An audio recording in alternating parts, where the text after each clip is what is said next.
नमस्कार. भक्तिप्रिया चॅनलवर आपले खूप खूप स्वागत आहे. वैशाख महिन्याच्या शुक्ल पक्षातील एकादशीला मोहिनी एकादशी म्हणतात. एकादशीला पौराणिक महत्त्व प्राप्त आहे. एकादशी केल्याने सहस्र गोदान तसेच अश्वमेध यज्ञ केल्यावर जितके पुण्य लाभतं त्याच्या अधिक पुण्य एकादशीचा उपवास केल्याने लाभते. या महिन्यातील एकादशी रविवारी 19 मे रोजी आहे.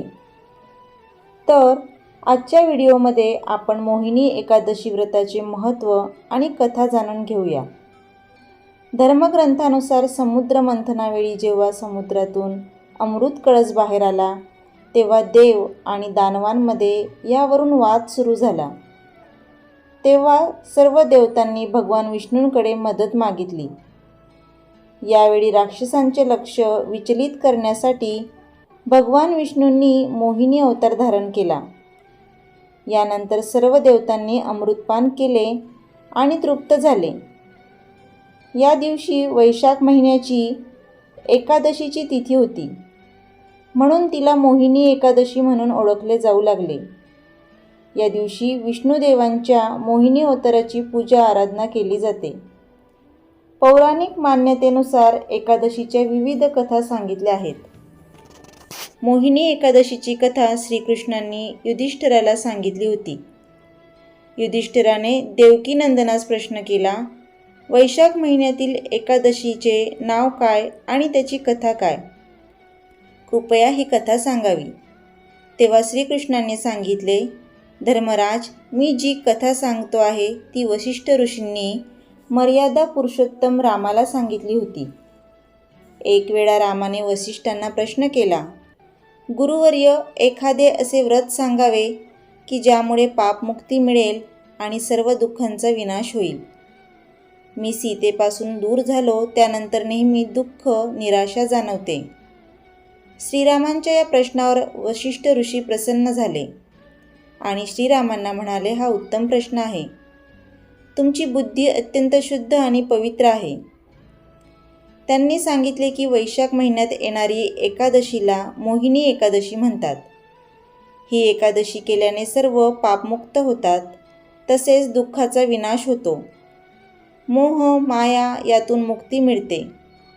जर कामुक भावना मोह माया यांपासून दूर राहायचं असेल तर मोहिनी एकादशी व्रत अतिउत्तम आहे. मी आजची कथा सांगत आहे ती ध्यानपूर्वक ऐकावी.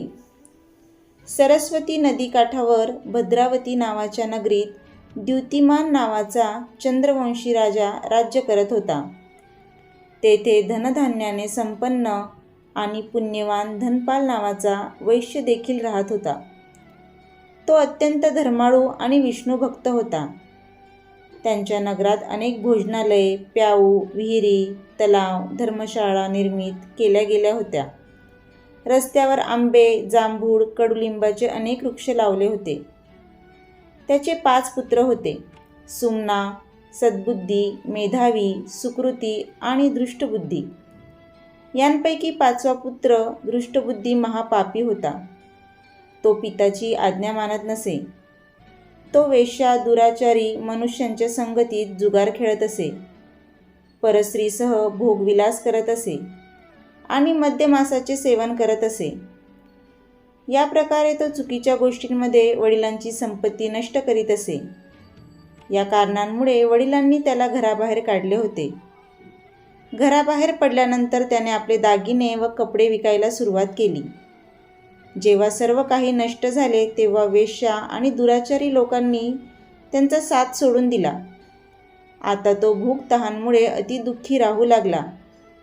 कोणाचीही साथ नसल्यामुळे चोरी करू लागला. एकदा त्याला पकडल्यानंतर वैश्याच्या मुलाला असल्याचे कळल्यावर त्याला ताकीद देऊन सोडण्यात आले. परंतु दुसऱ्यांदा पकडण्यात आल्यावर त्याला कारागृहात टाकण्यात आले.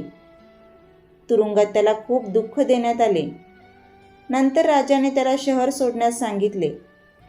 तो शहराबाहेर जंगलात गेला. तेथे वन्य प्राणी आणि पक्षी यांची शिकार करून खाऊ लागला.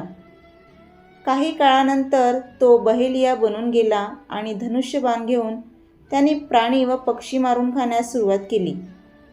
एकदा भूक तहानमुळे व्यथित होऊन तो भटकत भटकत कौंडिन्य ऋषींच्या आश्रमात पोहोचला.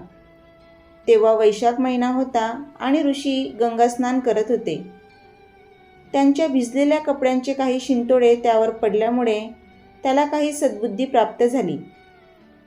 त्याने कौंडिन्य मुनींसमोर हात जोडून म्हटले की हे मुने, मी जीवनात खूप पाप केले आहे.